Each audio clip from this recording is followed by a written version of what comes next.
प्राचीन समय की बात है। हिमालय की गोद में स्थित कैलाश पर्वत पर दिव्यता का अद्भुत प्रकाश फैला हुआ था। वहां भगवान शिव, माता पार्वती और उनके प्रिय पुत्र भगवान गणेश निवास करते थे। एक दिन देवताओं और ऋषियों ने एक गंभीर समस्या लेकर शिव दरबार में प्रवेश किया। उन्होंने विनम्रता से कहा, हे महादेव, पृथ्वी पर अधर्म और अज्ञान बढ़ता जा रहा है। लोग सच्चे धर्म से भटक रहे हैं। उनके हृदय में अहंकार और स्वार्थ भर गया है। हमें मार्ग दिखाइए। भगवान शिव ने गंभीरता से विचार किया और मुस्कुराते हुए गणेश जी की ओर देखा। हे पुत्र, अब समय आ गया है कि तुम अपने देव स्वरूप को प्रकट करो और संसार को सच्चे धर्म का मार्ग दिखाओ। गणेश जी ने विनम्रता से सिर झुकाया और पृथ्वी पर अवतरण किया। गणेश जी का देव स्वरूप पृथ्वी पर आते ही गणेश जी ने एक साधारण बालक का रूप धारण किया ताकि वे लोगों के बीच रहकर उनके मन को समझ सकें। वे गांव-गांव घूमते, लोगों की समस्याएं सुनते और उन्हें सरल मार्ग दिखाते। एक गांव में उन्होंने देखा कि लोग आपस में लड़ते रहते हैं,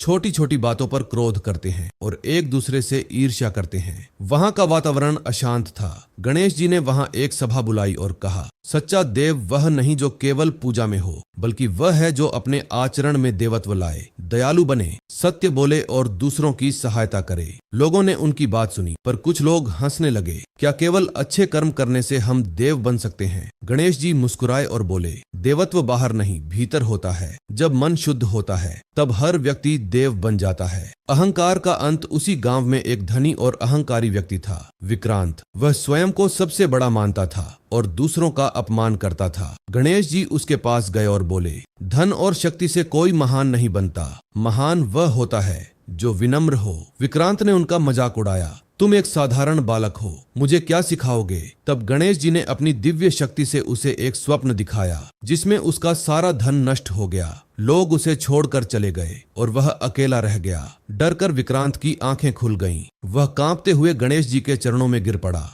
मुझे क्षमा करें, मैं समझ गया कि अहंकार सबसे बड़ा शत्रु है। गणेश जी ने उसे उठाया और कहा, जब तक मन में अहंकार है तब तक देवत्व नहीं आ सकता। विनम्रता ही सच्चा देव बनाती है। देवाय नमः का संदेश धीरे धीरे पूरे गांव में परिवर्तन आने लगा। लोग एक दूसरे की सहायता करने लगे। प्रेम और शांति का वातावरण फैल गया। गणेश जी ने अंत में अपना दिव्य रूप प्रकट किया। उनके चारों ओर तेजस्वी प्रकाश फैल गया। सभी लोग आश्चर्यचकित होकर उनके चरणों में झुक गए। उन्होंने कहा, देवाय नमः का अर्थ है अपने भीतर के देवत्व को नमन करना। जब तुम अपने कर्म, विचार और व्यवहार को शुद्ध बनाते हो, तभी सच्चे अर्थ में देव बनते हो। इतना कहकर गणेश जी पुनः कैलाश लौट गए। कथा का सार देवाय नमः हमें सिखाता है कि देवत्व बाहर नहीं, हमारे भीतर है। अच्छे कर्म और विनम्रता ही सच्ची पूजा है। अहंकार छोड़कर ही मनुष्य देव बन सकता है। जो भी सच्चे मन से देवाय नमः का जप करता है और अपने जीवन में इन गुणों को अपनाता है, उसके जीवन में शांति, सुख और सफलता अवश्य